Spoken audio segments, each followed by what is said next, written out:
Okay. So, we're going to start off with your body composition. We first did a skin folds. So what I did was used a skin fold caliber on 3 different sites, which was your triceps, your suprailiac, and your spine. What I did was took the average of 3, added them all up, and that sum came out to 48.67 milliliters. And what that just tells me, I'm going to put that into an equation, and that equation gives me your body density and your body fat percentage.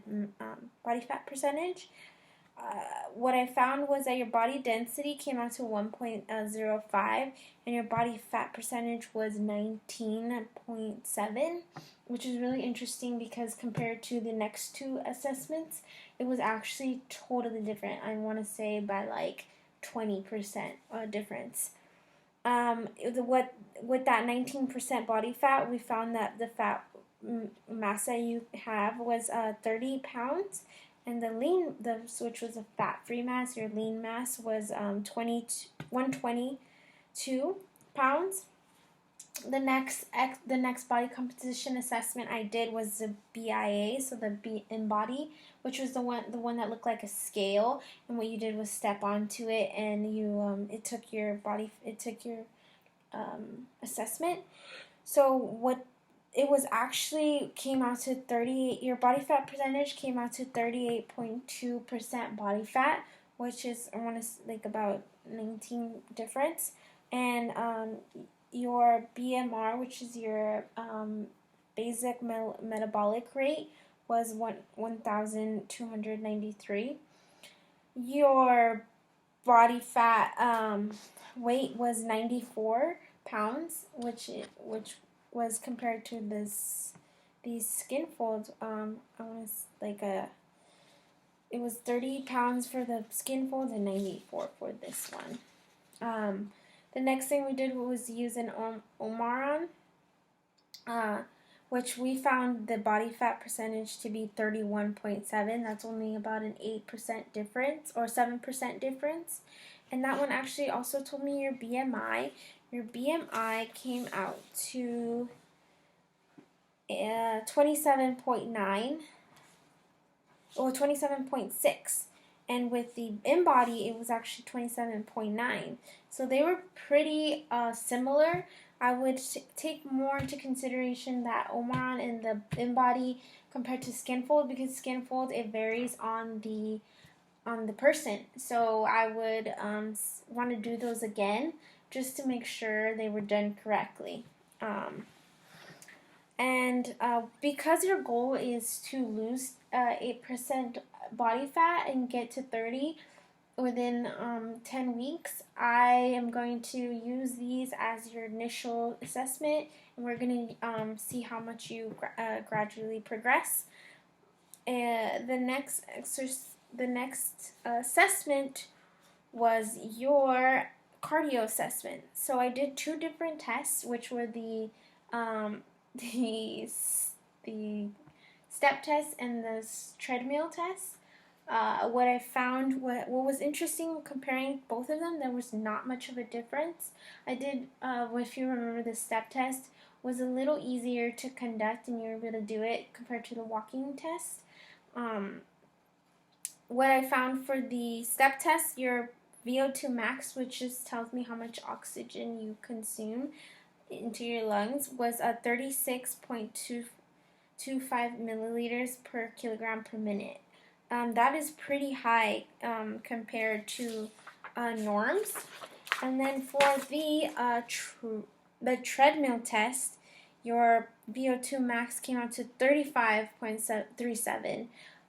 That's only a 1% difference, which is pretty interesting because sometimes they're not always that accurate, but this one came out accurate. So I would put, when designing your program, because your cardio is not one of your goals, I am not going to make it a main focus, but I am going to incorporate it because overall it's going to make it into a well-balanced training program, and you will be able to lose that 8% incorporating a cardio training. The next test was your muscular endurance. What I did was just set you through 7 different exercises, which had already preset weight to be lifted. On about 3 of them, you were able to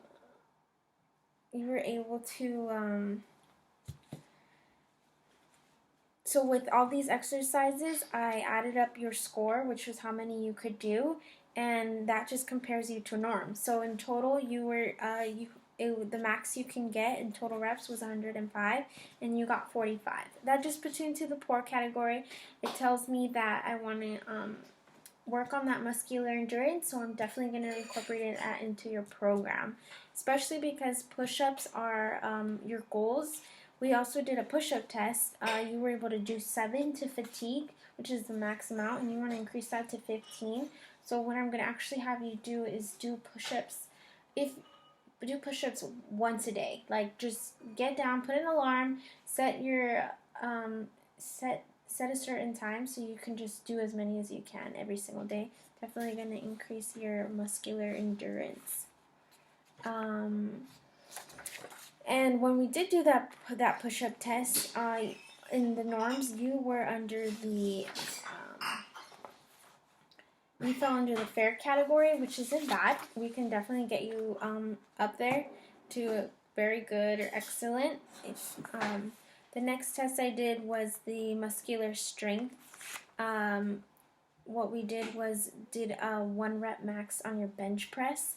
So you basically had to do certain amount of reps, and I calculated how many you could do in the weight, and did a predicted 1 rep max.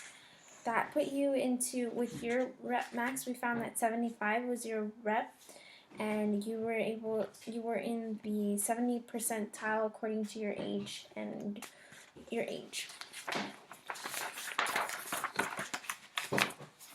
Okay, so moving on, we did a flexibility assessment. That was a back scratch, so you had to reach back and see how much overlap you had.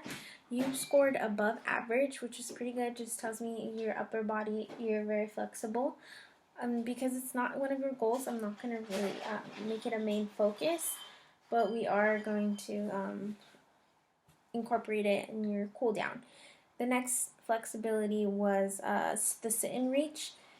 You scored 10 to 20 in the 20th percentile. It was actually 16%, which puts you into the well below average. That's just what it did was tell me how flexible you are in your lower body, specifically your hamstrings. So I'm going to put exercises on your hamstrings just to strengthen them and be able to stretch them out. So we have 2 more tests. 3 more, sorry. We did the balance star. I wanted to see how well your balance was, and just also test out your core strength. When compared to norms, you were in. It was interesting because you had a really high range, and sometimes you scored lower, but mainly in the high range, which tells me that you have good balance and your core is strong. We then did but that wasn't really your goal, but I wanted to just test it out to see what I was working with. We then did an agility test, which was you scored higher than high school or junior high females, which is really good. I'm going to incorporate some agility exercises because it's going to help you decrease your body fat, but it's not one of your goals. Then I assessed your walking gait when you were just walking on the treadmill. I found that your right hip was a little elevated, so we are going to work on that imbalance throughout the whole program. Lastly, I want to talk to you about your program design. We basically have a 3-day full body workouts, Monday, Wednesday, Friday. I want you to work out. And then that also incorporates cardio training. So I'm going to have you on a treadmill. We're going to be playing around with the intensity and the time within those 4 weeks. As far as the exercises, I kept the rest short, and I calculated how many pounds you could be lifting according to the rep max range. So if you can be talking to me easily throughout those rep maxes, I want you to increase that weight. We are going to have full body warm-up, full body cool down, and core exercises. that's the end of my program. It is undulated, so that just means that we're going to be playing around with your muscular endurance, muscular strength, and hypertrophy, just because you want to decrease that body fat. So I want to make it a full rounded program. Thank you for your time, and I will see your progression at the end.